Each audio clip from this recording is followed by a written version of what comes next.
Thank you. Good evening, everyone, and welcome to this 12th council meeting of the year.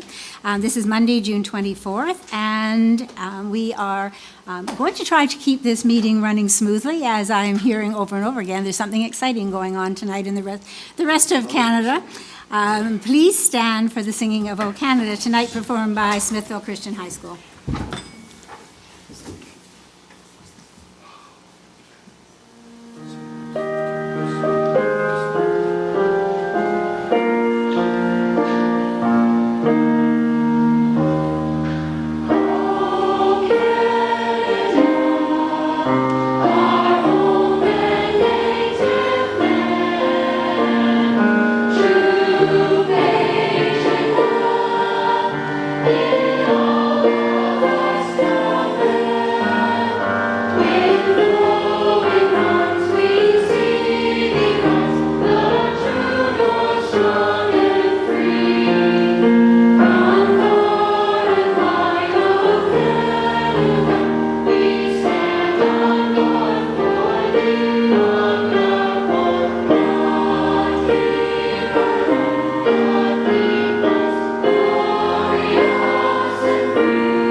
Thank you.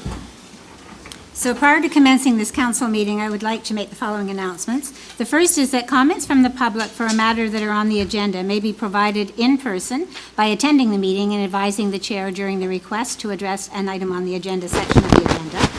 And two, for those individuals that are unable to attend the meeting in person, you may submit comments for matters that are on the agenda by either emailing jpaylove@westlincoln.ca before 4:30 on the day of the meeting. Comments submitted will be considered as public information and be part of the public record. Or, number two, the opposite of that, you may contact the clerk's department to request a Zoom link to attend the meeting virtually.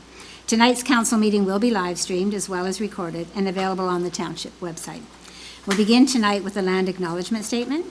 The township of West Lincoln, being part of Niagara Region, is situated on treaty land.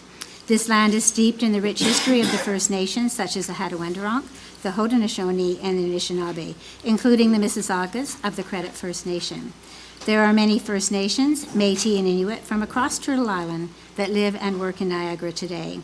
The township of West Lincoln, as part of the regional municipality of Niagara, stands with all Indigenous people, past and present, in promoting the wise stewardship of the lands on which we live.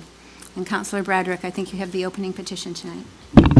Yes, I do. Thank you, Madam Mayor. I took the opportunity to craft my own for a little bit of variety for tonight. As we embark on this meeting, I want to take a moment to acknowledge the power we hold together.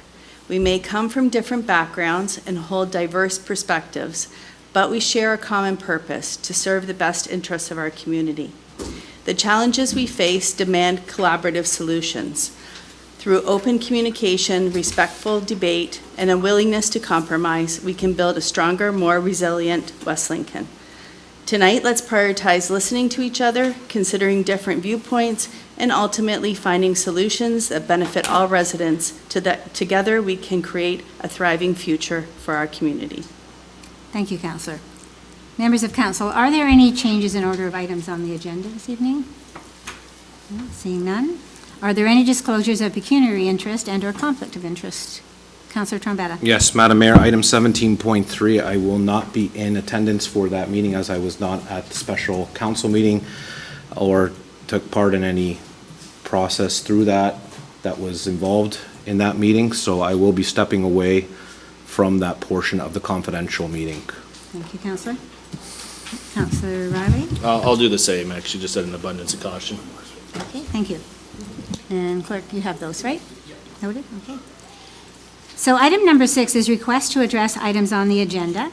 And this is a section in each agenda. 6.7 allows for public comment at council. There shall be no comments from the public permitted at council unless A, a specific appointment has been scheduled, or B, an item is included under the other business or communications or appointments section of the agenda and relates to a matter which would normally be dealt with that committee. So are there any members of the public present who wish to address a specific item on the agenda as permitted by section 6.7 of the procedural bylaw? And I don't see anyone tonight here for that purpose, but I do see people here for our appointments number 7.1. So members of council and senior staff, once again this month, I have invited a youth member of our community to come before council. And so I would like to introduce to you Kai Shurton, a 16-year-old, extremely high-achieving member of our West Lincoln community. So Kai, stand up so they can see you, please. So Kai is the son of a West Lincoln Public Works employee, Doug Shurton, and his wife, Nicole. Kai is an honor student at E.L. Crosley High School.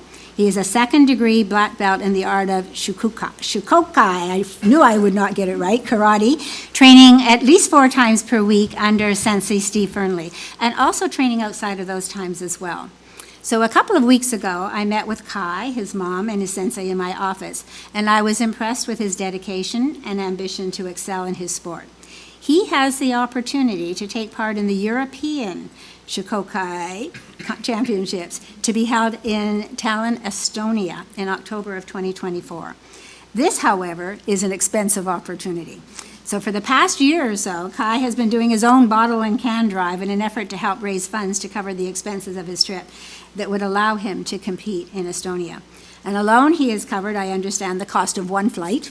That doesn't get his mom there. It doesn't get his sensei there. Might get him there on his own. So John and I have personally contributed to a GoFundMe page set up for the family and friends to help Kai achieve his dream of competing at this much higher level than is currently available to him at home. And so after that meeting, we happened to have that night actually a Kiwanis meeting. And so tonight I've also invited John Ganan, who you know, but John is currently the treasurer of our local Kiwanis Club, and I've asked him to publicly make a donation to Kai's fundraising efforts. It's the mandate of Kiwanis to support youth and older adults in our community. So the Kiwanis Club hopes that this public presentation might help to get word out to others who currently are unaware of this opportunity for Kai and yet might wish to help if they knew of this wonderful opportunity for a young man from West Lincoln. So I'm going to ask both Kai and John to come forward into the center for this check presentation. And I've already asked Councillor Riley if he'll take a photo, and we're going to make sure that this photo gets hopefully to the newspaper, but also to, you're ducking out the photo? Can you? No, she's not scary. Stand closer. Stand closer, maybe a little bit to the right there. Shift over a little bit. All right. So, put a hand in the check. Do a handshake maybe in the process. Big smile. Awesome. Hold that. Great job. All right. Thank you, Councillor.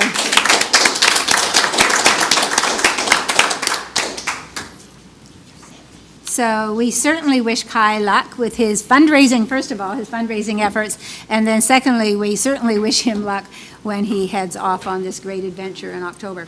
So with a little luck and a whole lot of skill, then we will invite Kai back after this great adventure and hear of how well he makes out on that wonderful opportunity that he has in front of him. So thank you for being here tonight.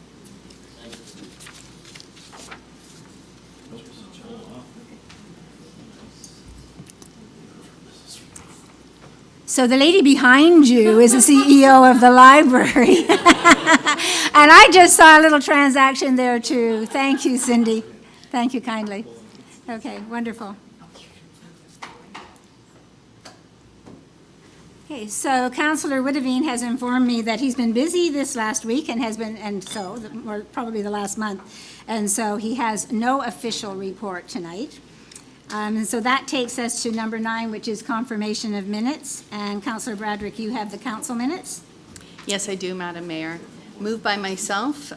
One, that the minutes relating to the open session portion of the May 27th, 2024 council meeting and the recommendations contained therein be accepted. And two, that the confidential minutes relating to the closed session portion of the May 27th, 2024 regular council meeting be accepted, and the minutes remain confidential and restricted from public disclosure in accordance with exceptions provided in Section 239 of the Municipal Act.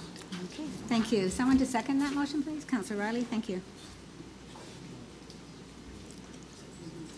Any questions or comments about those minutes? Seeing a discussion but no questions, go ahead.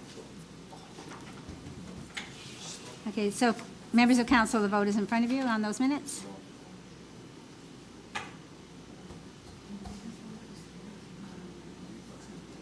Hadn't come up, Councillor? No? Did- Okay. Everybody has them now? Okay. And that resolution carries. Thank you. Councillor Chichok, you have the special council minutes from June 10th, please? I do, Madam Mayor. Moved by myself that the minutes of the June 10th, 2024 special council meeting and the recommendations contained therein be accepted. And someone to second those, please. Councillor Trombetta, thank you. All right, so seeing no questions, no hands in the air, we'll go to the vote for that too. Thank you. Did it come up in front of you, Councillor? Okay, good. Councillor Bradrick, you got them this time? Thank you. That's strange, isn't it?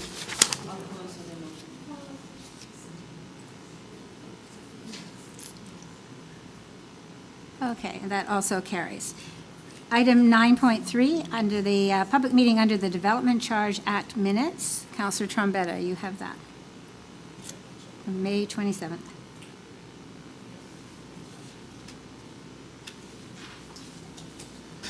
Thank you, Madam Mayor. Moved by myself that the minutes of the May 27th, 2024 public meeting held under Section 12 of the Development Charges Act 1997 as amended with respect to 1, 2024 Development Charges Background Study and proposed bylaw and the recommendations contained therein be accepted.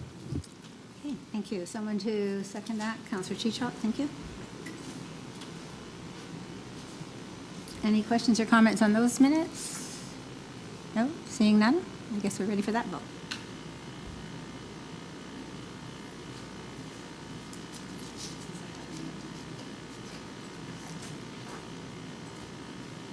And that also carries. Moving right along to communications, 10.1 is Interim Chief Administrative Officer / Treasurer Donna DeFilippis. Read a memo regarding funding agreement for Renewed Canada Community Building Fund, 2024 to 2034. I think that's, is it really a 10-year plan? My goodness, okay. So, Councillor Rayner, you have the resolution, but I'm just going to ask, do you want to speak to those two after the resolution is read? Sure. Well, you don't have to, I'm just wondering. No, I won't. No, you won't? No, you gotta be quick. You gotta be quick. Okay, Councillor Rayner, would you move the resolution, please? You guys are holding me up. Moved by myself that the memorandum from Interim Chief Administration Officer Treasurer Donna DeFilippis dated June 18, 2024 be received for information. Thank you. And someone to second that, please? Councillor Riley, thank you. And we've already heard that there's to be no discussion on that unless somebody has a specific question. I think I'd like to ask a question. I'm fine. You might be in trouble if you did, but that's okay. Okay, so we're ready, Mr. Clerk. This is about getting business done tonight, I think. Okay, so that also carries. Item 10.2, Mike DeBoer, request for fee waiver for minor variance. Councillor Chichok, you have that resolution. I do. First of all, Madam Mayor,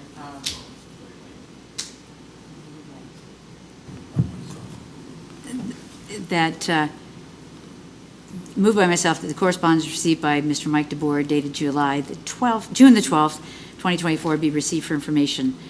And Madam Mayor, I would like to talk to it, and I might want to make a second resolution to that, if we could, or a second, second recommendation.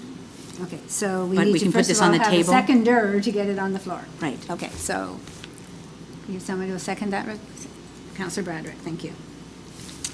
And thank you, Madam Mayor. And I bring this forward tonight because I am, every municipality has a zoning bylaw, and the zoning bylaws are consolidated periodically to take all the amendments that are made over time and put them into the one bylaw. Normally, and in West Lincoln's case, like many other municipalities, we had a third party do our last zoning bylaw called consolidation. And perhaps in that consolidation, a number of mistakes or oversights were identified, and they were brought forward in a very large document. Periodically, those that consolidation does not look at the differences between rural or farming and agricultural areas versus our urban areas. For instance, in the particular case that we're looking at, over the past number of years, a number of municipalities have wanted not to have garages projecting out in front of the main building, the house. But on a rural property of 100 acres where one wants to put a shed in front of the main building, which might be a barn, with no compromising on the boundaries around or the setbacks required, the wording of our bylaw puts the farmer in jeopardy of putting it in the most advantageous positioning for his needs as a farmer and a businessman, as compared to what it is we think. And it's not a 50-foot lot or a 65-foot lot. It is a farm, where a farm building is said to be sited where it needs to be. We have, over the past several months, and in talking with our Director of Planning, determined that there are some of those things in a housekeeping bylaw, which is normally done in West Lincoln once a year. Sorry, I lost my spot. Once a year. My e-scribe is fighting with my notes here, so. I think it's because you're touching the mouse pad. You're right, I am. That's what's doing it. Our bylaw is to be reviewed through a housekeeping number of amendments that will offer people in the rural area a difference than the urban area when it comes to certain placements of buildings. And that we've talked about with Mr. Treble, and that report should be coming forward either in July or August, with then the appropriate number of notices and opportunities for the public to speak, which may result in that getting changed in October. This is building time, and a number of people have their plans ready and want to move forward, only to find that they need a minor variance to make an adjustment to have their building set according to the wording in our current zoning bylaw that is that a new building must be set in a certain way, which really refers to conditions that exist within our urban boundary. And I'm certainly not trying to put words in Mr. Treble's mouth. We spoke earlier today, we've spoken a number of times about a few other people who have been caught by this wording, and I would suggest that what I'm looking for is that when we have people who are in the rural area where the wording in our existing bylaw is identified as something that needs to be remedied and will be in our next housekeeping bylaw, that we look at those and determine whether or not, I know our treasurer will cringe at this, but we need to look at some way of remediating the cost of that need to go to a committee of adjustment this month in order to get the building built in a timely fashion, or to get contractors out there in a timely fashion, and the need to go to committee of adjustment, the cost of committee of adjustment for a minor variance, pardon me, and the waiting time to get through Committee of Adjustment and then the appeal period. So this particular one is one of a few that I have been made aware of in our ward, and it is my concern that when we identify these shortcomings, that perhaps we have to come up with standards of when, in future, we have our planning department look at the impact of these housekeeping matters, and we establish timelines for those housekeeping matters to come forward, not just once a year, so that we are not, in fact, causing undue cost and/or time delay to people in our community that are in the more rural areas, that shouldn't be caught by some of these wordings that were omnibus and used for the urban areas.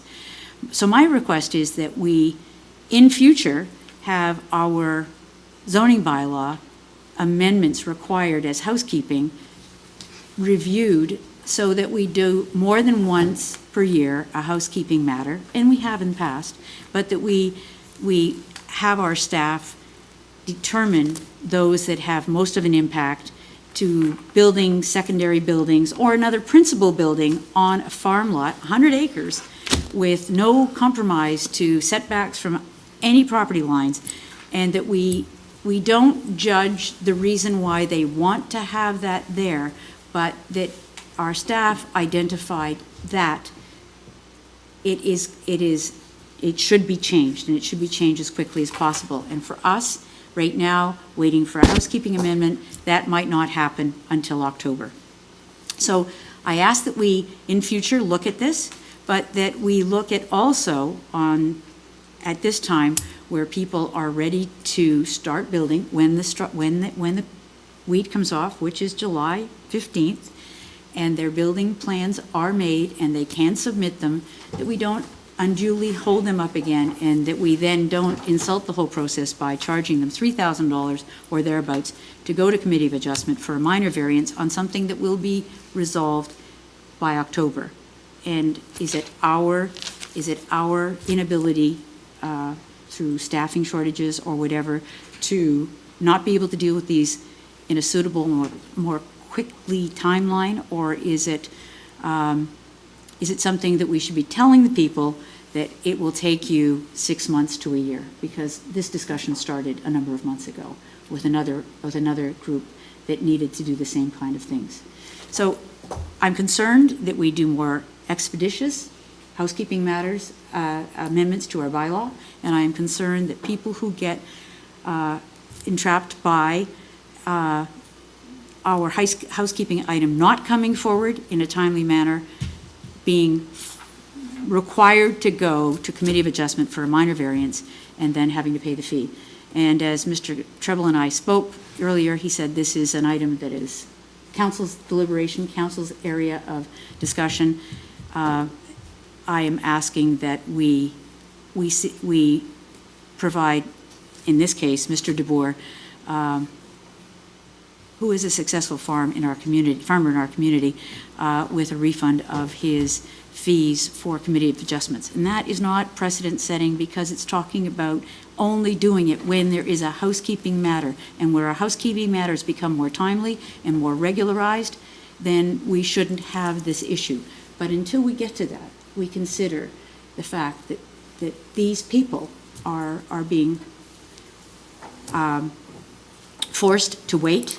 They're being forced to go to Committee of Adjustment for something that we've identified as something we will address by October. Thank you. We'll leave it there at that point, Councillor Riley, and I saw you, Councillor Rayner, too. Thank you, Madam Mayor. I'm going to go through you to our Director of Planning and everything between building and environment.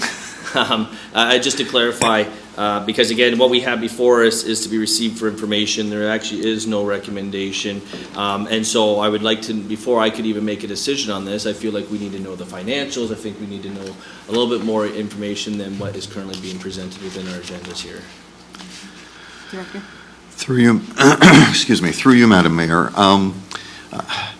I'm a little torn in terms of how much discussion in my mind really should even happen on this matter at this point in time, since our Committee of Adjustment is scheduled to deliberate on this matter on Wednesday evening of this week. There's really been no decision, but staff did expedite an application to get their application heard in a timely fashion.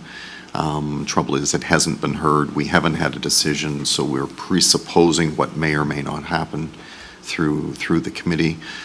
And then the other piece, as was alluded to, there is a housekeeping amendment that's on the table. This is housekeeping amendment number 8 to a bylaw that was passed in 2017. I think I'm reasonably accurate in saying that most municipalities would be overwhelmed at how quickly we have done housekeeping amendments to be at number 8 in 7-ish years. Most municipalities don't get anywhere near that kind of review and attention to their bylaw. In fact, the City of St. Catharines is still operating with 30-some bylaws based on amalgamations that happened eons ago. So I don't think quite the right picture is being painted. There's unique circumstances in this case that do warrant us looking at things. But until we've made decisions on the housekeeping amendment, and until we've made decisions on the minor variance, I'm a little nervous to get into discussions on the merits of the request at this point, Madam Mayor. Okay, thank you. And I guess just my follow-up understanding is, I guess question is to clarify, like, we're seeing a vague request, and I say that in the sense there's no dollar figure attached to it, so I don't even know what that refund would look like versus the implication. I'm also concerned in hearing your response there, not concerned with you, but concerned that now we're kind of potentially overreaching, or potentially could be overreaching, into a decision that's to be made on Wednesday. Is this kind of putting the cart before the horse? Should we wait to see how Wednesday unfolds, and then that individual can still come back and request a refund at a later time, with being in consultation with staff and us actually having all the necessary information in front of us to make that decision? So, Madam Mayor, I can answer to say that the request for the minor variance application fee was $2,415, and it was submitted on June the 13th of this year to commence an application that's being heard in 2 days' time. The other thing I was going to mention is the fact that the applicants had a choice. They were given the provisions of the bylaw, but there was also opportunity or alternative locations to comply with the bylaw, and it was their choice to proceed with the variance.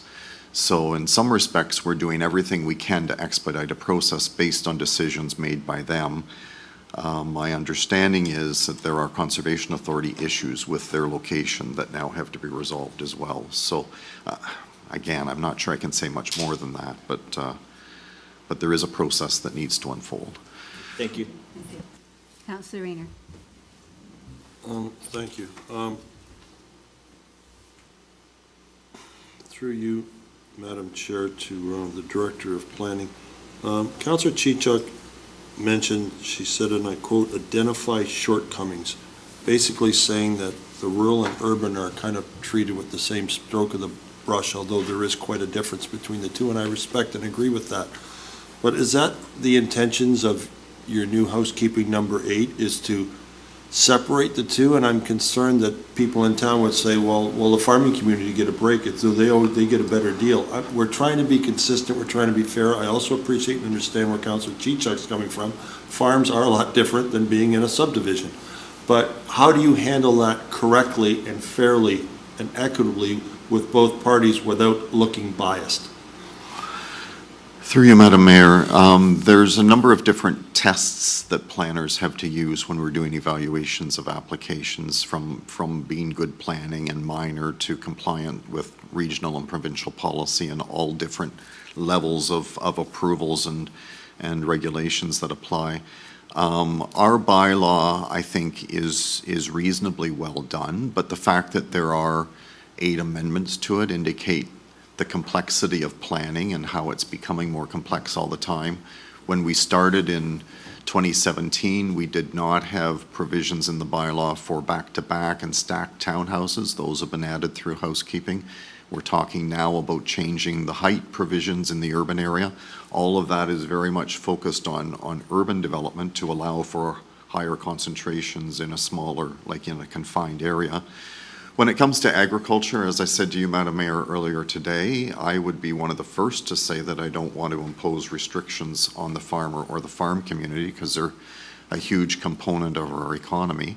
But the rules are kind of written with a broad stroke to try and accomplish everything for everybody. And the nature of agriculture is so varied. We have farmers farming thousands of acres of cash crop to fairly small agricultural lots with intensive poultry operations on them. And a one-size-fits-all zoning bylaw doesn't always work. So there are going to be instances where provisions like a variance or a rezoning are used to try and accommodate those developments. As I said earlier, this case may be a unique situation to that, but we have a bylaw that I think tries to capture the differences, but it doesn't always work.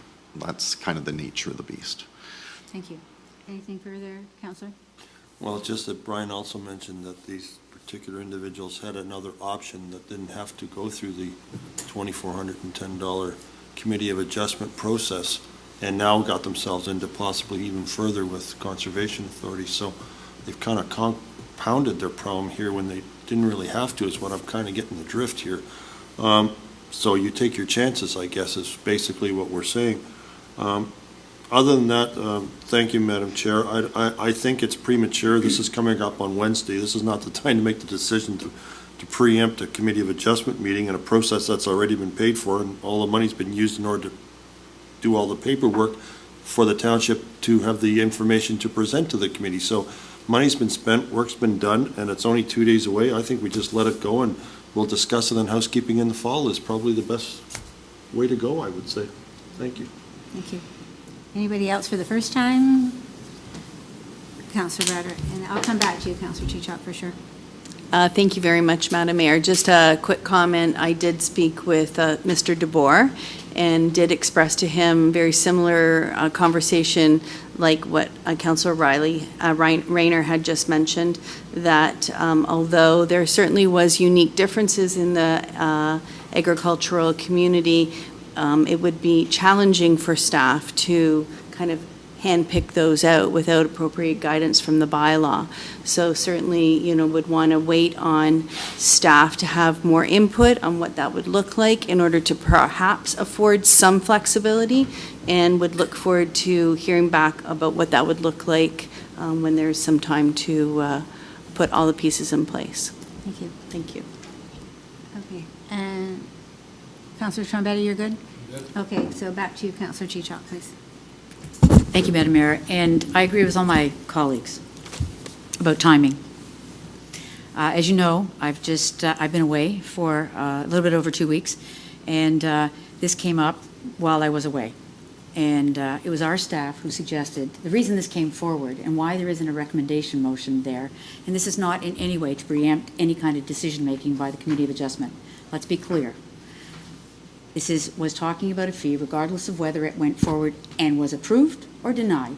So, but Mr. DeBoer was advised by our staff to seek guidance from council on this issue. And preemptively, when I returned, I found out it was on the agenda tonight, which is why I spoke to it. I am not of any, I have no problem leaving it to be a follow-up to the Committee of Adjustment, but I don't want to leave this council or the public with the impression that might have been given about the fact that this was done in a preemptive way to determine or somehow sway the decision. That was not the intention. So when I saw it on the agenda, I thought it would be wise that I spoke about what it was that was of concern.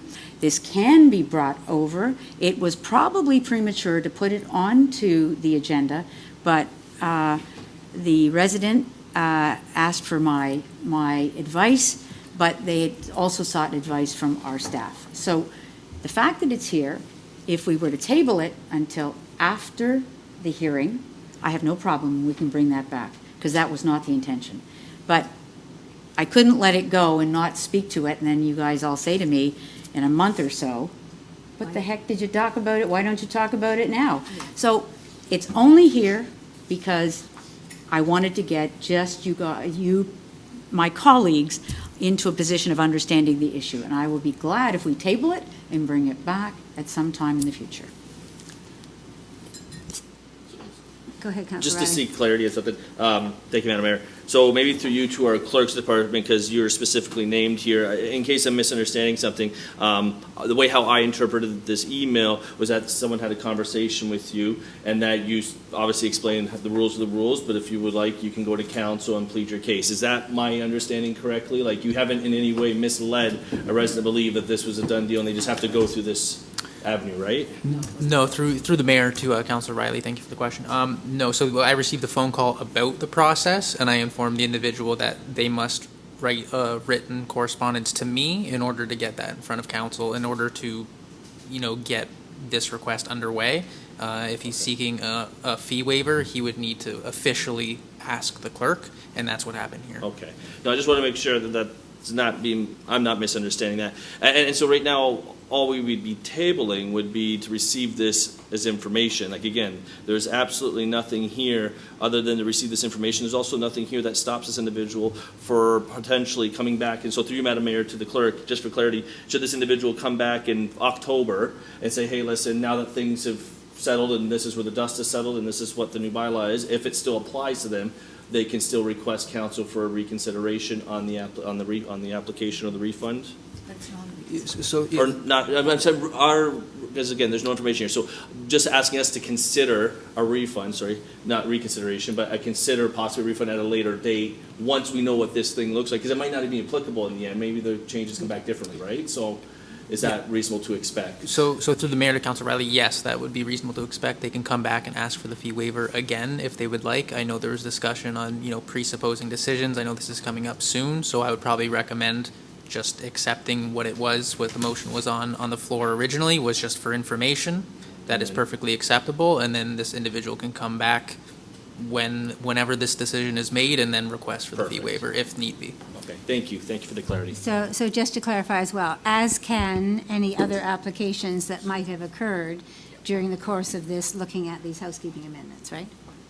Is that- To the mayor, yeah, depending on what decision is Depending on made on how that plays out, if this. somebody sees it, it affects them. Yeah, it might be a fee waiver, or it might be, like Councilor Chichok said, a remediation of the fee, depending on what happens. Again, unknown, but they can always come back. Again, a written correspondence to me to be able to put on the agenda in front of council. Okay, so the resolution as it stands, Councillor Chichok, is that we just receive it for information. Are you satisfied with that at this point? Or do you? Madam Mayor, I've done what I wanted to do, which was to just explain Good. that this was preemptively put on the agenda, and I was out of town, or I would have suggested to the resident that he wait. So Okay, so- it's there, I've said it, we'll talk about it when it's more appropriate in a later date, and we'll talk about what types of action we may want to take in the future.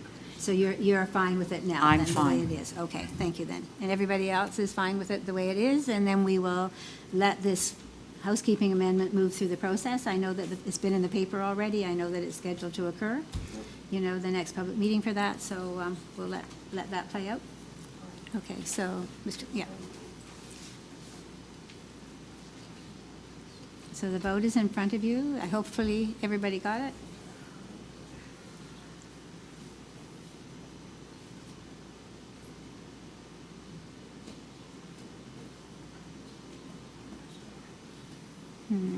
Are we waiting for somebody? Nope, there we go. Okay, and that also carries. Thank you. Okay, so the next one is 10.3, and it came late to the agenda, so it does not have a mover attached, but I'm going to read it, and if you would consider, oh, I don't have it on mine. Okay, it came up later? Maybe. Well, it's not too old. Okay, so Councillor Bradrick, you have it? I didn't realize. Thank you. Go ahead. Moved by myself that the correspondence from Asil and Michael Carlton received June 21st, 2024, requesting an exemption from the provisions of the Township Noise Bylaw 2013-50 in order to hold a wedding at 6696 Canberra Road, Wellandport, on Saturday, July 13th, 2024, with the exception being specifically from 11 p.m. on July 23rd, 2024, to 3 a.m. on July 14th, 2024, be received and supported. And 2, that Asil and Michael Carlton be required to advise all surrounding property owners within 200 meters of 6696 Canberra Road of the wedding being held on this property. And 3, that a copy of this resolution be forwarded to the Niagara Regional Police. Okay, thank you. Somebody to second that resolution? Councillor Chichok. Any questions or discussion about that? Go ahead, Councillor Trombetta. Thank you, Madam Mayor. As I'm full support of this, and I've done this in the past for weddings, and people, and obviously encourage, obviously, a lot of people to go out there and get married. It's a good thing. So, the only thing I think, it's a good thing. It's not a bad thing. As is just, it is a good thing. It is a good thing. Okay. You know, I just find these are old, and to be honest with you, like, these are old things that are put on the agenda from the past, that council needs to support these things. I don't see why it needs to come to council. This should be a staff thing that's sort of just for future, that staff can obviously, if there's complaints from the residents, then maybe that comes to council. But I don't think council needs to support all these firework or weddings things for noise bylaws. My opinion, I think this is something that staff should be able to be capable of saying yes or no to instead of it coming to council, but. So if that were to happen, then at some point in time, we would also need to have a bylaw that gives that Eventually, it was just that. like the ones we've had in the past. I remember that- you bringing that up once before. Bringing it up, Yeah. like I said, I'm glad and to hear about events. This is a good way of hearing about events that are happening in our community, but I think this is something in the future that staff can approve. I think the only benefit, I think the hearing about it is I like the that. benefit of it. That's the real In that if benefit. somebody were to call us and say, you know, what's going on out there, at least we're aware. Well, I didn't get an invitation, but it's, you know, I won't crash the party. I was still. Any other questions or No. comments about this? Councillor Chichok. I'm sorry, you want to go first? No, he went first. You go. Okay, you go second then. The hands barely come up You know what? I've already called on Councillor Chichok. Weddings are good things. Weddings are good things. Celebrating weddings are even better. And celebrating family things are the best. So all I'm going to say is that our bylaw would need to be completely rewritten, and since we just talked about those kind of things, our noise bylaw, but our fireworks bylaw says that we can only have fireworks in this town twice a year, May 24th and July the 1st. And so that's why these kind of things come forward. And the noise one, I think, I understand that my colleague is talking about it going to staff, but you know, if council holds the big stick and gets the big paycheck for being here, then we can say, the staff person can say, but council said it could happen. It was okay. And that is, I think, at this point in time, until we re-educate our community to the normal tranquil peace and calm that we have out in rural areas or in town, we would have to rewrite the bylaw and retrain our people. So happy to see these things. I don't know how much it costs for them to have these things done, but if we're going to deviate from this, I think we need to have a rewritten bylaw before we would bring it to ourselves. Seems to be the tone End of of the the night. bylaw discussion for The tonight. bylaws, Okay. amen. Are we ready to vote on this? Okay, go ahead, Councillor Rayner. You want to add some more? Go ahead. No? I thought that each person had made enough comments, but you go for Okay, it. I think having a wedding is a great idea. I think it's good that couples should get together, but Councillor Trombetta was separating fireworks and the wedding, and I think at the end of the wedding, there's probably gonna be fireworks. So really, it's almost one and the same. But in all seriousness, the only one I have a concern about, within 200 meters, 3 o'clock in the morning is an awful long wedding. I know if you rent the halls in the cities and stuff, I believe they usually close them around 1 or something. But that's in a city. That's a Yeah, hall but in a somebody city. out in the country, you know, they're at home, they want to go to bed, and they got this band going nuts until 3 in the morning. Isn't that kind of excessive? Pardon me? Councillor. Okay, I think this is No, getting I'm very not silly. European. I have a legitimate. Do you have a legitimate Yeah. question, So- Councillor? Well, hold on, I have a, Oh, that sorry, was, sorry. that Sorry, was go ahead. legitimate. The 3 I'm in the thinking- morning, you're questioning that part? I was at a conference, whatever, where they had a live band this week, and the live band in a very expensive resort, and they shut down at 11 o'clock. And I'm thinking a wedding at 1 o'clock is not acceptable, but 3 o'clock is, the sun's coming up in a couple hours. To me, it does seem a little bit excessive, especially for those people who were not invited to this party but have to listen to it. So to me, Okay, so- I would find that annoying if there was a loud noise at 3 o'clock in the morning and it hasn't subdued all morning. That to me, and the couple's probably gone by then anyways. Do you want to propose? We don't know. So Okay. I would like to propose that this be amended to 1 AM. Just 1 second, please. Do you want a friendly amendment? It wouldn't be a friendly amendment, so through the mayor to Would it be an Councilor Rayner. unfriendly amendment? No, it just wouldn't be, it But- would need to be voted on to agreed, but maybe, Because this is their request, Yeah. right? So we would need to vote on whether we are in acceptance of that change or not. No, If Madam. you're the only one who thinks it should No, be Madam one. Mayor, take a second. If those people within 200 meters are, this couple goes to them and says, look, I'd like to hold this, and I'm assuming they may have done this before they did this, and said, would you mind if we do this till 3 in the morning? If they said, no, I got no problem with this. Well- But if they're cold cocked and they normally go to bed and they're sensitive to noise and it's gonna be loud and noisy, and it's like, Okay. why are they going till 3 in the morning? So Nobody told me they nothing. are told, now, you know where this site is, it's not, there are not very many close neighbors. And secondly, they are told that they have to advise them all of the wedding being held, and they will need to tell them those details, I would assume. Okay, so- But there are very few neighbors out there. One Okay, of so them they is would have Robert been Land notified. Academy.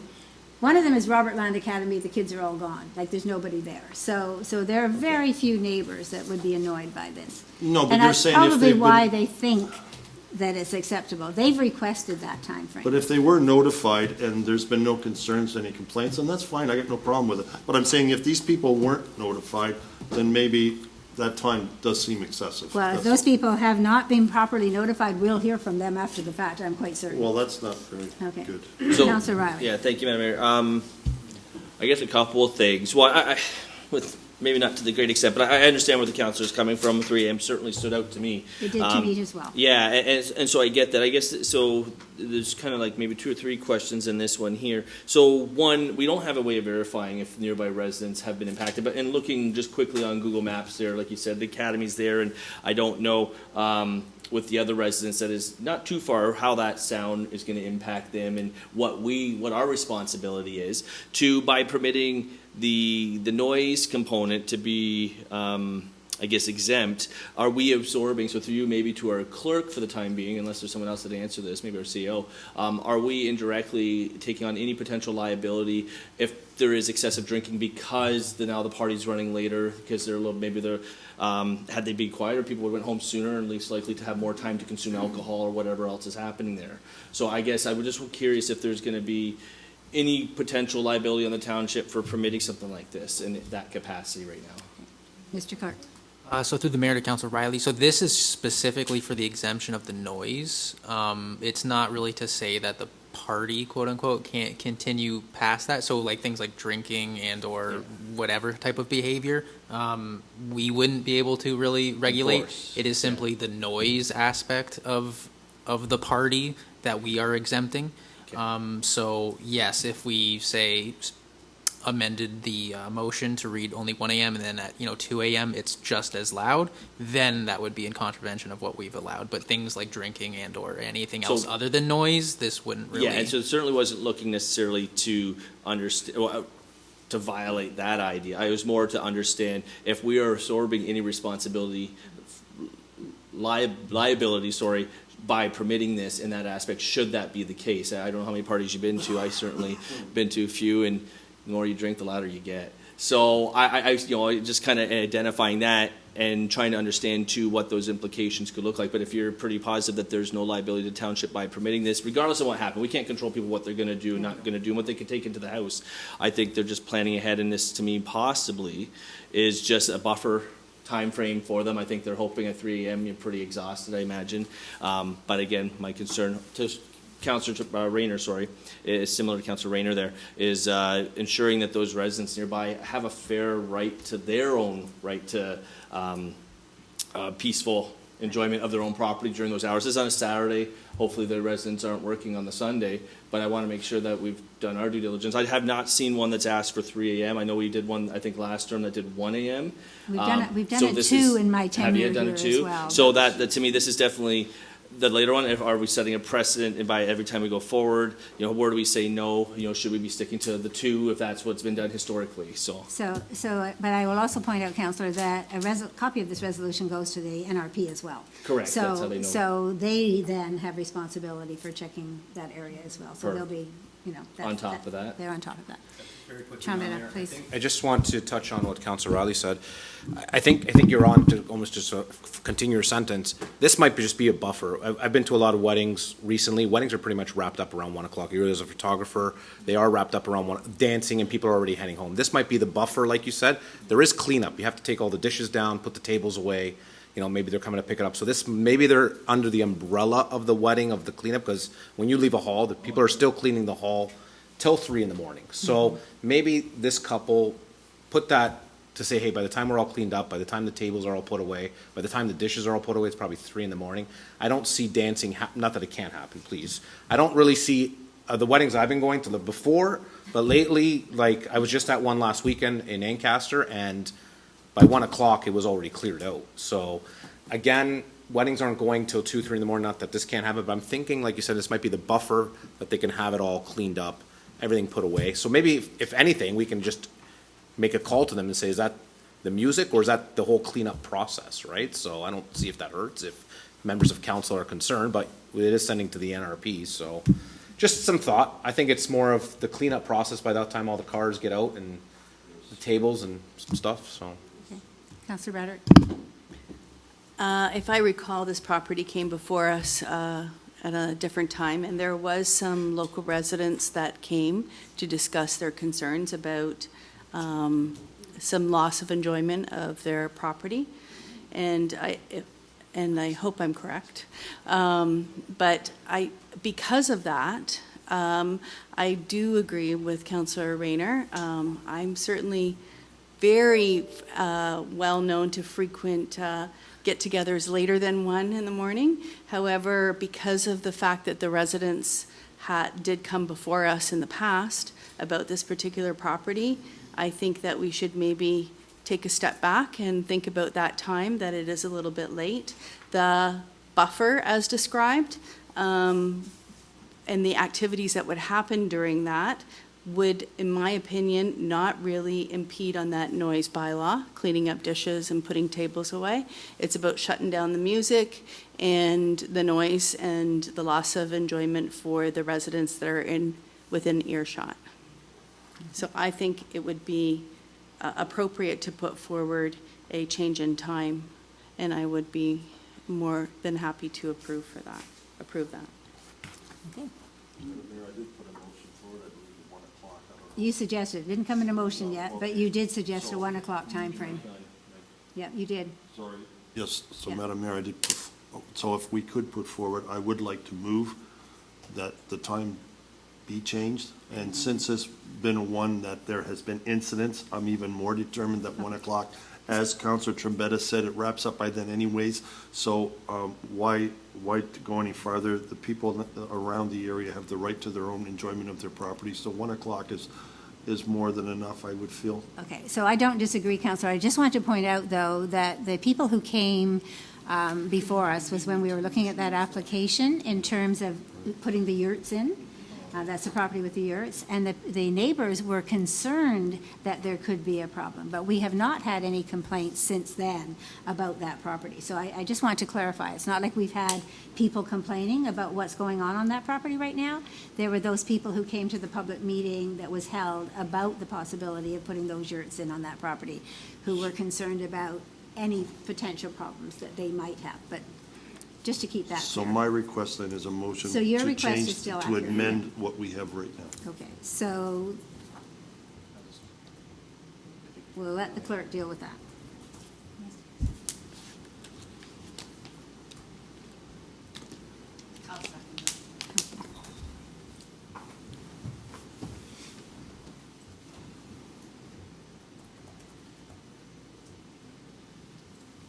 Well, While the clerk puts, Madam Mayor, while the clerk Yeah, puts go ahead. that together, can I possibly pick your brain on something? And so I certainly agree and support what we've just discussed here. I think I'd like to know, in the event, we're not going to have another council meeting until after this event takes place. And I just want to make sure staff aren't necessarily handcuffed, but I'd like to think if we want to empower this applicant, we'll call them, these individuals who've come forward with some responsibility, if somehow they are able to reach out to staff with the property owners and confirm that all nearby property owners within whatever the reasonable distance is sign off on it with a way of verifying. It's a little extra work, I realize. But if there's a way of saying, hey, listen, if there is a circumstance, and I'm assuming there is a reason why they've asked for 3 a.m., if they can make that case to staff, is that something reasonable that staff then can weigh in and say, okay, we don't see this being a problem, but like, how much work is that? That's the other side of it, and how do we verify it? It's I'd like to try to it's find a lot of work to try to a verify, common and I would ground, think, in but- terms of finding the neighbors, Well, doing that the checking. neighbors would have to be willing to come forward. They would have to be Yeah. selected on who's in that proximity. Yeah. So anyways, I just thought I would. Probably too float- much work in the week and a half with holiday in there that we have. Correct, but- okay. Just an idea, but but- won't worry about it. But we're controlling at least the time frame, and I don't have a problem with that at Gives them a all. little bit more than what they Yeah. had before. So through the mayor to Councillor Rayner, I'm just going to read the resolution I have written just to make sure that it is acceptable. That Resolution 1 be amended to alter the noise exemption from 11 p.m. to 3 a.m. to instead read 11 p.m. to 1 a.m. Okay. So that's clear. Specifically for the noise. Yeah. Well, it's a noise bylaw, They that's can what they're clean asking up for. after that, as long Yeah. as Councilor Bradrick said, chances are that shouldn't It make a means the lot of music noise has that would to stop. irritate the Yeah, neighbors. the It should music be has just to quiet stop. cleaning up. Yeah. So, It is under the provisions of noise bylaw, so that's very clear. all right. Councillor Trombetta, to So- this particular amendment. So the thing is, if it comes all in one, it looks like I'm not supporting the whole amendment as a whole. So I need them separated because I won't be in favor of changing the time. Okay, thank you. So the amendment put on the floor by Councillor Rayner will be up to vote. It's simply so- just to amend from 11 p.m. to 3 a.m. It shows that, sorry. The reason is because if it comes together, it shows that I'm not supporting the event, The event. right, So- with the time frame. So I need it But at this point, we're separate. just going to vote on the change of time. Okay, so you can make your personal stand at that point in time as well. So we need to do that first. But Madam Mayor, Councilor Trombetta stated that he just went to a wedding and it was over at 1 o'clock anyways. So what's your No. concern about 1 o'clock? You've already said it's closed at 1 anyways. All right, Councilor, No, please. No, it I just know, but- doesn't make sense. It sounds No, like but- he's contradicting himself. No, I'm not. I'm not. Please stop. I'm not Please stop. contradicting Madam Mayor. myself. No, Just ask for just clarification, one that's all. second. He was talking about another wedding. This particular incident is outside on a farm, not in a hall. That was the difference. You've put forward your resolution to change the time. The clerk has a motion ready to do that. That's what we're going to vote on right now. Okay. So if you don't accept that, then that's your opportunity. If you accept it, then you go from there. Okay, so the resolution to be amended, changing the times from 11 to 3 to 1. So if you're in favor of that or against it, this is your chance to vote.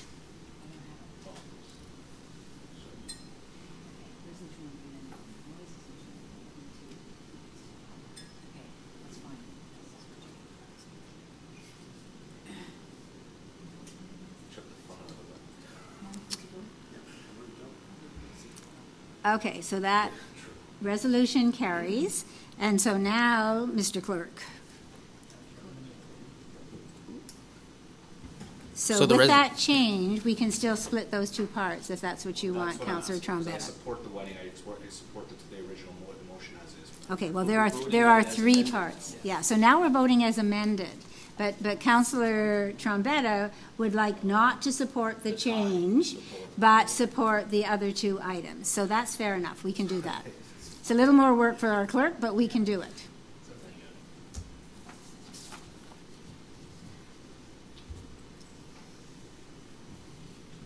Okay. I don't mind a late night party.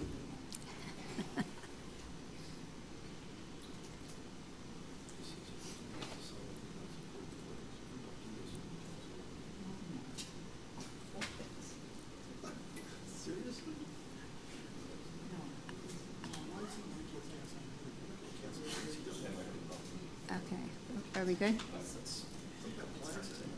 Okay, so So 2 and 3 can come up together, just do one separately, right? Yeah, okay.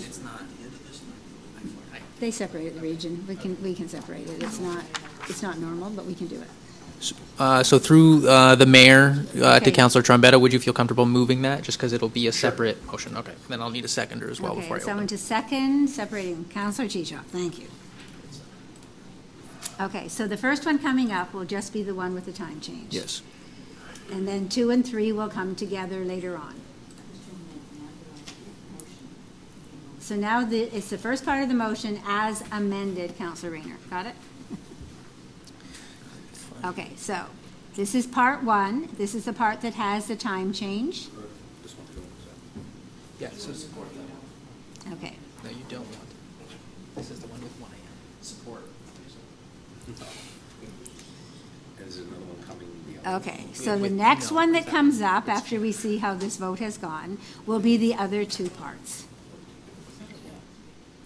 And the other 2 parts, of course, are that they must advise their neighbors, and the copy of the resolution will go to the police.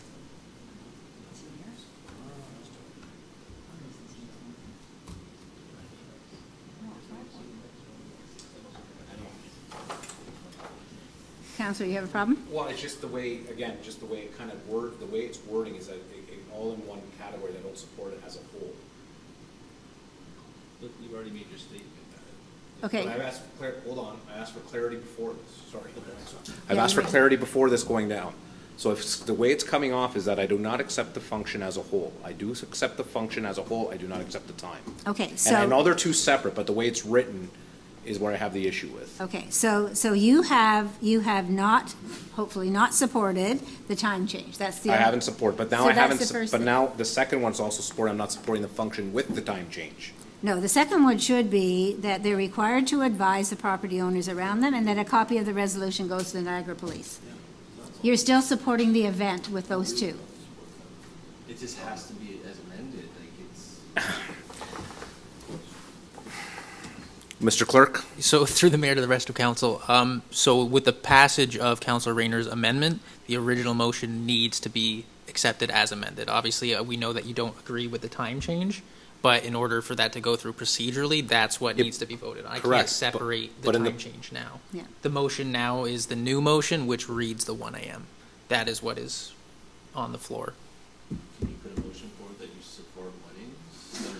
Well, we can step it in step 3. We can have 3 parts to this motion if we want. We can do it like we've done in many occasions, break it up in within 3 spots. We're trying to sum it up, then we can just break it up in 3. So the first part, so think about what it says, Counselor. It says the corporation, okay, the correspondence from Essel and Michael Carlton received requesting an exemption from the provisions of the township's noise bylaw in order to hold a wedding, okay, with the exemption being specifically. So it's the specific part that we've amended that you don't like. Correct.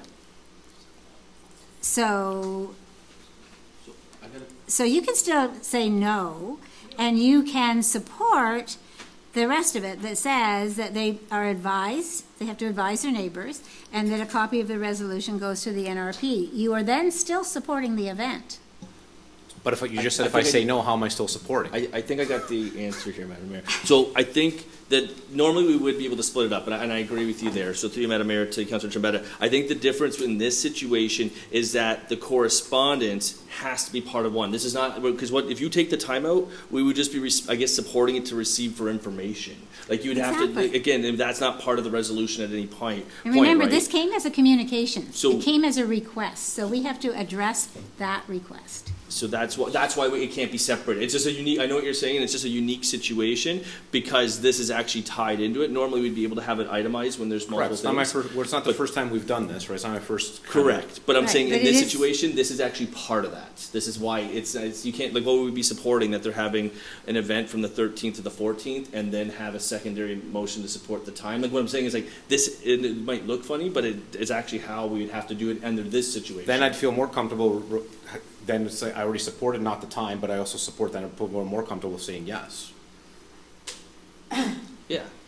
I'd be honest with you, because it shows that emotion, but I also separated the time that I didn't like the time, so I would. Exactly. I You've voted- so I need already to return- I need to go voted, back you've to my already vote. voted against the time change, Yes, right? so then I need to go that's- back and accept it then. But you would be accepting it still. I know, but Oh, I see. what you're in doing. discussion with the clerk, so I need to go accept it. Do you want to go back, so like a reconsideration? Well, now. Well, I No, vote- no, he's not voted yet. Yeah. Well, Oh, you because, did and I vote. asked the Oh, clerk okay. and he said yes, that's what I Okay, asked, okay. right? So not your fault, it was just, this is a very tricky situation, we don't have these very often. We So I don't, need to. because part of the request that Correct. came was the time component. Correct. So they weren't just saying, can we have an exemption to the noise bylaw, blanket statement. They So asked for I need- this I need to s- particular exemption, so that is what part one is So about. I'm entitled to, I can change my vote, Madam Mayor, I'd like to change my vote to yes. Okay, the vote hasn't been registered. so, Okay. Yeah. We've not seen it come up Okay. publicly. Okay. This has nothing to do with you.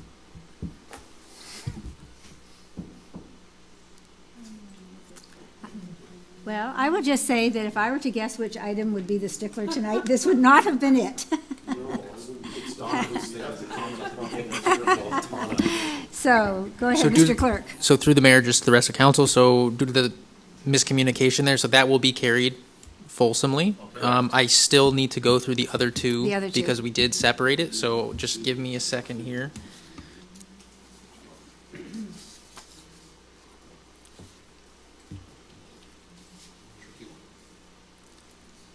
Yeah, which is the way it's written. Yeah. Well, it's the way the, with me, council, not, you know. Yeah, it's only the hockey game. Well, I'd like to, you know. It's only history. People might Okay. party till 3 in the morning, the hockey game, maybe we'll stop them and stop them at 1 o'clock. okay, so we're looking for the next part. So I just need a seconder for this motion. Councilor Trump is putting on the floor. Councilor Riley. You're gonna tell Edmonton Hens to wrap it up at 1? Okay. Again, this will just be the second, the two second motions here. Okay, so the second parts are the easy parts.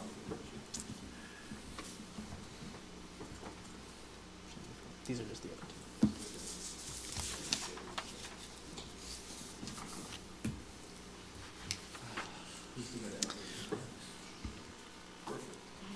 And that carries. And if you thought that all that discussion was going to stop my mayor's remarks, you're wrong. So there you go. They're shortening them up. Are you shortening them up? Madam Mayor, Albert bailed tonight. Why don't you bail tonight? I'm not. Okay, so mayor's remarks for this evening. A great many events, both large and small, have taken place since our May 27th council meeting. May 29th, it was my privilege to welcome then Minister of Agriculture Lisa Thompson and a delegation of agricultural ministers and staff from other provinces to West Lincoln as they stopped for a tour and reception at Stampak as part of their broader agribusiness tour of Niagara. As always, Stampak staff and owners were very gracious hosts to the group, and we're proud to have guests tour their agriculturally related business. May 31st was the Chamber of Commerce Mayor's Luncheon, and I wish to thank the Chamber of Commerce Luncheon Committee for arranging and hosting such a lovely event, and as well thank senior staff, members of our local council, colleagues from the region, members of our business and development communities, and residents who were able to attend. John and I attended by invitation the Robert Land Academy Open House on June 1st, and then also attended their graduation ceremony this past Saturday, June 22nd. Any visit to Robert Land is a great experience, as the students are always extremely polite and accommodating, and the staff is always welcoming and friendly. We had 2 flag-raising ceremonies during the past weeks, with the Pride flag being raised on Monday, June 3rd to mark Pride Week, and the age-friendly Niagara flag being raised on June 10th to mark Seniors Month. On June 5th, the new Niagara Regional Police Chief, Bill Forty, visited our administration offices as he made his way over a few weeks' time period, visiting each of the 12 Niagara mayors. We had a good discussion regarding various ongoing issues in West Lincoln. That meeting also provided an opportunity to discuss setting up a regional police visit to our council so that councilors are able to report on issues of concern in their individual wards, and additionally have the opportunity to ask questions of the officers. So just this past week, we confirmed that the NRP attendance will be our August 12th all-committee and council meeting. So if you have concerns going on in your wards that you want to bring to the attention, the chief is not available that night, but Staff Sergeant will be here, plus another officer. So Friday, June 14th, from 9 until noon, was the well-organized and well-attended age-friendly advisory committee event, Living Your Best Life. Approximately 160 older adults listened to speaker Tom Cheel from the Canadian Anti-Fraud Centre. That presentation was followed by approximately 43 storefront tables of groups and organizations which either provide services to older adults or provide opportunities for older adults to get involved in our community. I'd like to thank the members of the committee for a job that was extremely well done, and also the community center staff for their excellent help with setting up the multitude of necessary tables and chairs on the Thursday night before the event, and then cleaning up on Friday after the event ended. Also on June 14th, I had the privilege of taking part in the groundbreaking ceremony for the McNally House Hospice 10-bed extension project. With a sense of pride that our council had generously opted to be supportive of this much-needed project, I was honored to say a few words on our behalf. As it is most definitely fun, fair, and barbecue season, John and I helped with the Silverdale Barbecue, attended both Smithville Public School and the Caser Fun Fair, the Home Hardware West Lincoln Firefighters Barbecue in support of West Lincoln Community Care, and the Niagara Christian Gleaners Strawberry and Ice Cream Social and Facility Tour. Attending those events provided the opportunity to chat with residents in each of West Lincoln's 3 wards, and also to see the value of all of these social interactions for residents of all ages. Each of these intergenerational events proved to be great family fun for everyone in attendance. It was also our pleasure to host in our backyard the Wellness Committee's barbecue on June 19th as a way of thanking staff for all that they do for the residents of West Lincoln. I must say, however, that in this last week of day after day of unrelenting heat and humidity, Wednesday, June 19th was by far the worst day to choose. The only blessing was that there was not a thunderstorm on Wednesday, and that although everyone was damp with perspiration, we could at least sit on dry furniture. As an update regarding our new CAO, the hiring committee and interim CAO DeFilippis met on June 11th to discuss the appropriate onboarding process for our CAO so as to help ensure a great start for him.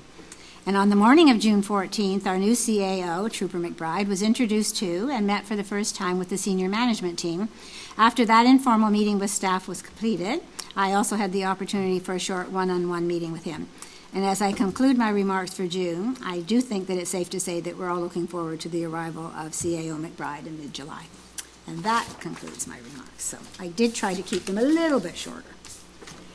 So we're going to go to reports of committee, and Councillor Riley, you have the building, I do. planning, building, environmental, please. Thank you, Madam Mayor. Moved by myself that the minutes related to the June 10th, 2024 Planning, Building, and Environmental Committee meeting and the recommendations contained therein be accepted. Thank you. And someone to second those, please. Councillor Chichok.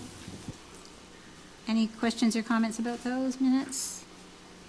Seeing none, Mr. Clerk? Votes in front of you.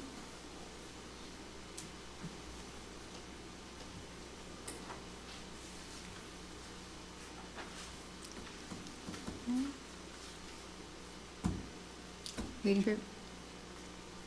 Joanne? Oh, jeez. Thank you. Okay, that carries. So 12.2 are the Administration, Finance, and Fire Committee minutes. Councillor Trombetta, please. Moved by myself that the minutes related to June 17th, 2024 Administration, Finance, and Fire Committee meeting and the recommendations contained therein be accepted. Thank you. And Councillor Bradrick to second those. Thank you. Any questions or comments about those minutes? Okay, seeing none, Mr. Clerk.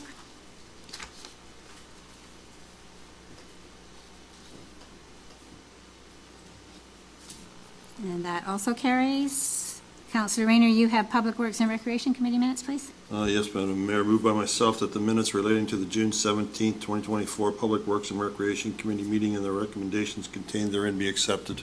Thank you. Councillor Riley, will you second those? Thank you. Any questions or comments about those minutes? And seeing none, Mr. Clerk.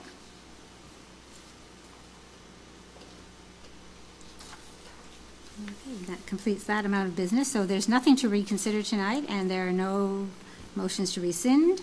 Members of council, council remarks. Any other business? Councillor Rayner. Yes, Madam Mayor. Front page of News Now or News Snow, whatever you want to call it, is the hospice thing, and I see Debbie Zimmerman's in there after coming here 3 times.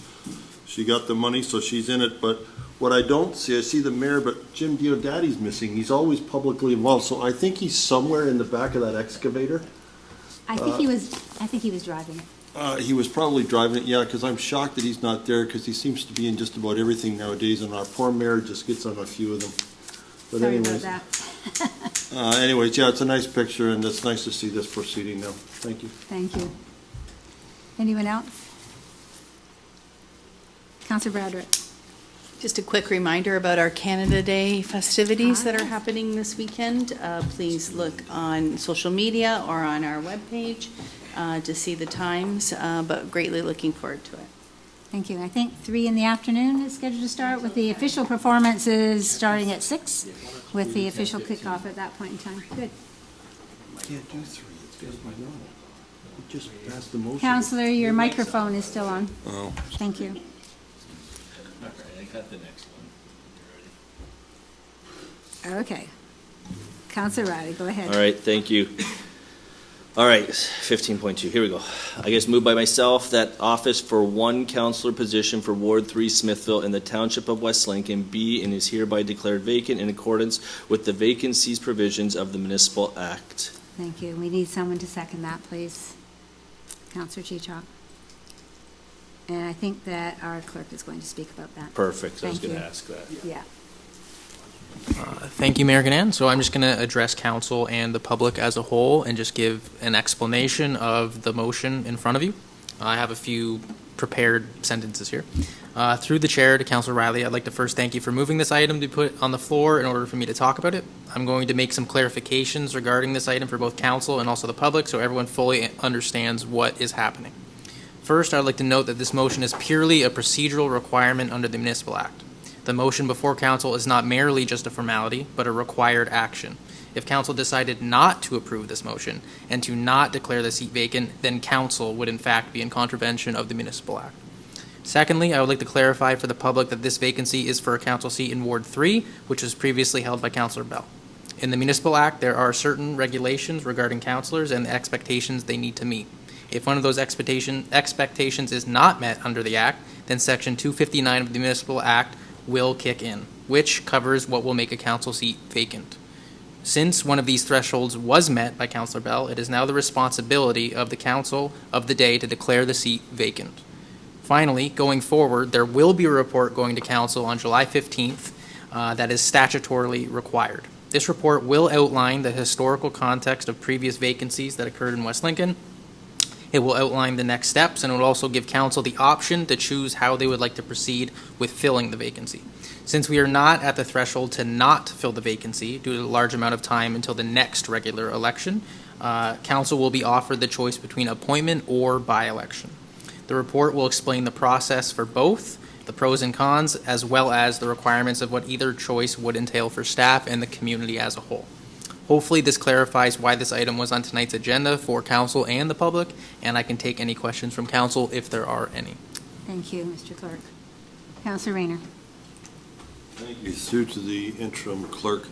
You said there's only 2 options, either appointment or by-election. I thought there was a third option, and that's take the next one on the list. So that's kind of similar under appointment. There are, through the mayor to Councilor Rayner, there are certain smaller provisions within appointment. That is an option within the appointment process. That person, individual from the community would petition to council, but council would still need to appoint that person. So there still is really 3. There's two under appointment and 1 under by-election. Through the mayor to Councilor Rayner, kind of, but really that's considered an appointment because council would still need to make that decision to appoint the person. So are you saying we are legislatively forced to support this motion tonight? Yes, through the mayor to Councilor Much the same as we Rayner. are technical reports from Mr. Treble's department. Through the mayor to Councilor Rayner, no, this is just legislatively required. If council does not support this motion in terms of filling the vacancy, then council would be in contravention of the act. So what if one counselor doesn't support this? Would that counselor be in trouble? No, because the motion from council would still be approved. That would Okay. still be the official record from council. Good, thank you. That's all I need. Thank you. Councillor Riley, go ahead. Thank you, Madam Mayor. Through you to our clerk there, Deputy Clerk. Yes, thank you for the clarity. I think my interpretation of what was kind of unraveling, I got inquiries on the weekend there, was this was a formality. And I guess in layman terms, it kind of is and it kind of isn't. We're forced that if we were not to uphold the municipal act, then we'd all be in contravention, and there's different recourse in situations that unravel from there. But I do want to note, obviously, there's only so much that you can disclose, and I understand that. And respectfully, I do think it's worth noting that despite how we came here, I do want to thank Councillor Bell for all of his years of service, serving our community. He's been a strong advocate for all of the residents of West Lincoln and all of our opportunities in advocating with the province and local shareholders and all that stuff. So I think he'll be missed by many, but circumstances happen, and it's not a situation any of us thought we would be before us this term. And so I do wish Councillor Bell and his family all the best with their future endeavors and everything else that lies ahead of them. And and I'll be supporting tonight's motion. That's not a problem. Thank you, Councillor. I will just say that although our communications person is on vacation this week, we do have a very appropriate news release ready to go, commending Councillor Bell for his years of service. I mean, it's not like this is being brushed under the rug. We have to do it step by step, but certainly that's ready to go out as well appropriately. So, Councillor Trombetta. I want to add a few words to what Councillor Riley said. Nobody wanted this, but under the circumstances, we had to, follow the municipal act like we are liable, like the clerk said. And, Councillor Bell did put his best effort in when he could have. And, he when he started the first term I worked with him, he was a good person to work for, and even the second term that he got reelected. And in conversations with him, it was really good. So it's unfortunate the situation happened, and I wish him all the best, and him and his family, and hope he's doing well. So Thank you, thanks, Councillor. Mayor. Councillor Rayner. Thank you. Further to the discussions about Terry Bell. Terry Bell was a good friend. He still is a good friend. I've had a lot of enjoyable times working with him in council. He's very much a supporter of the community. He's very much a supporter of people's rights, and he doesn't give up. And I loved being around him. I love his positive support that he gave, and the fact that he was never a quitter, and when people called, he was right there. It didn't matter the time of day. He was in his car and he was gone. And a lot of the stuff he was doing even happened in my ward, and I would go there and Terry would be there before I got there. It's just the person he is. I love the guy. I wish him all the best, and I am really going to miss him. Thank you. Yeah. Councillor Chichon. Madam Mayor, I guess it would be remiss to sit silently at this time regarding Councillor Bell's departure from council this term. His presence will be missed, as would anybody's at this table. He was duly elected and participated very wholeheartedly at the beginning of our term, and I know him from previous terms on council, and much has been said about his character and his love of this community. So we will miss him, and we wish him nothing but the best of health and happiness in his future endeavors, and I'm sure that our paths will cross again in the near future. Thank you. Thank you. Councillor Bradrick. Thank you, Madam Mayor. Just to join on to my colleagues' comments, certainly Councillor Bell has a huge heart. I've seen it professionally as well as personally, and wish him and his wife Lynn all the best, and look forward to seeing him in the community. Thank you. And I think it just goes to say that this was not a decision of council. This was something that that happened to us as opposed to us making it happen. But we do have to follow the Municipal Act. And I think that Councillor Bell and Lynn certainly understand that. I'm hoping that it just gives him an opportunity to step back and get back to himself, feeling good again about how he is doing physically and emotionally, and we certainly do wish him all the best. Unfortunately, we have a vote, and so we have a duly moved and seconded resolution declaring the office vacant. And so, Mr. Clerk. And sometimes we have to vote for things that we don't really like, but yeah.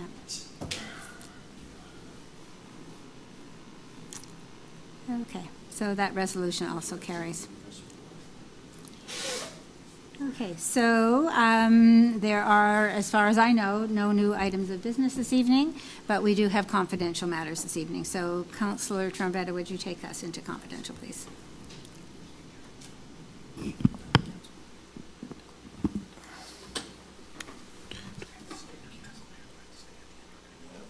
Okay, so we're doing the first two items, and then you two can leave. Okay. And then, but you need to come back in because we need to pass bylaws. We need to have quorum. You do. We need to have quorum. So Back in- there's no back in class. there's no sneaking out for a hockey game. Back in class. We'll do our not allowed to business as skip quickly class. as possible. Anyways, the mayor has told me I need to be back in class, so I cannot skip out. So anyways, okay. Moved by myself that the next portion of this meeting be closed to the public to consider the following pursuant to section 239-2 and 239-3B of the Municipal Act.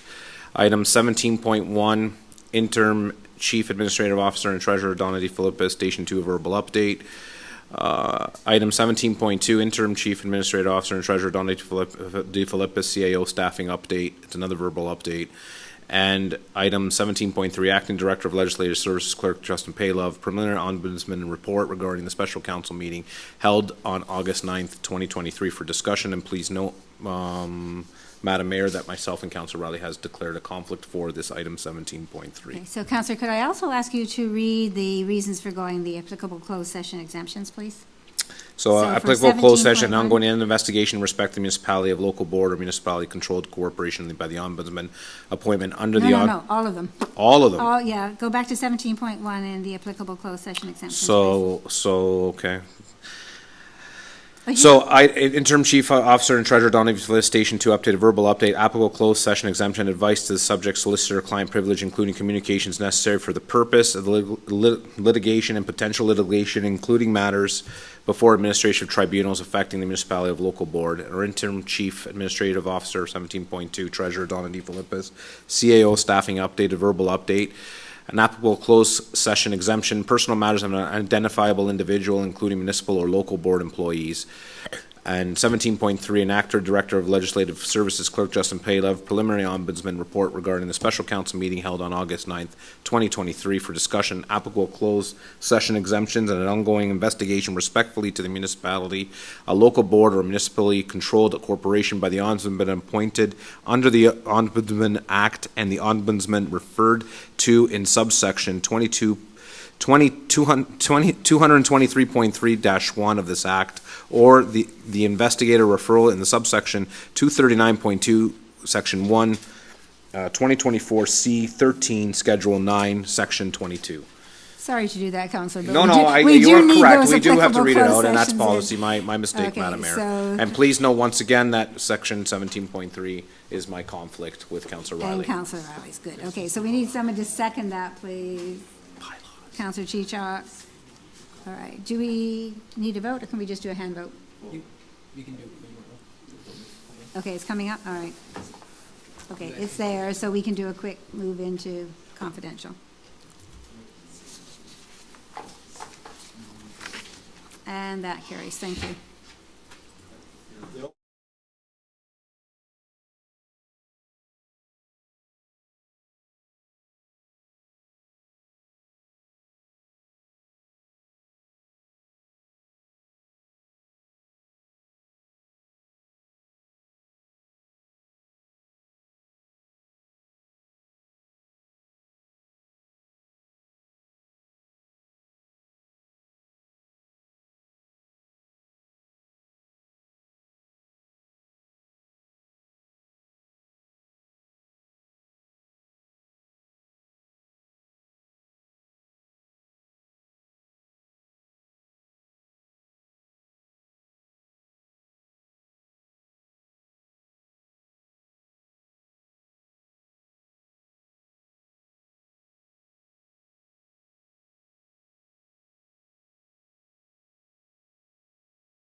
I turned it off before. We're back in open session. Thank you for your patience. We actually had 3 verbal updates. So the first one, and we're just going to vote by hand. We don't need anything because we're just a verbal update. So to receive the report. Okay, so 2 verbal updates. In 17.3, we just need to receive the information that was in 17.3, which was the presentation from our clerk about the ombudsman's report. So do you want that to be actually a resolution? It has to be. Okay, so we need a resolution. So somebody to move that, please. Councillor Bradrick, thank you. And Councillor Chichok will second that we accept that report. And we're just going to use a show of hands because we do have apparently no way to put that on the screen and include the 2 exemptions from the fact that the 2 councillors were not part of that. So I will just state publicly that you were not part of the discussion and you did not take part in any of that decision-making. And so you will not be voting. Okay, thank you. So all in favor of accepting that report? And that carries. Thank you. Okay, so our final item of business tonight are our bylaws. And so the decision was, Councillor Trombetta, that you're doing those? Thank you. Yes, Madam Mayor, moved by myself that leave be granted to introduce bylaw 2024-42, 2024-43, 2024-44, 2024-45, 2024-46, 2024-47, and 2024-48, and that the same shall be considered to be have read the first, second, and third time with 1 reading and hereby adopted, and that the mayor and clerk be hereby authorized to sign and affix the corporate seal thereto and rule of the council to the contrary notwithstanding. Thank you. And somebody to second the bylaws, please. Councillor Rayner, thank you. Okay, and is that going to come up, Mr. Clerk? It's not going to come, so we're going to do that one by hand as well. So all in favor of bylaws? Thank you, that carries. Well, enjoy the summer. No, we have a meeting in July. In July, well, enjoy Yeah. till the middle of the summer. So the middle of the summer. So July 15th is our next meeting, and so it is 8:53, and I will declare that this meeting is adjourned. Thank you, everybody. Enjoy the first 2 weeks.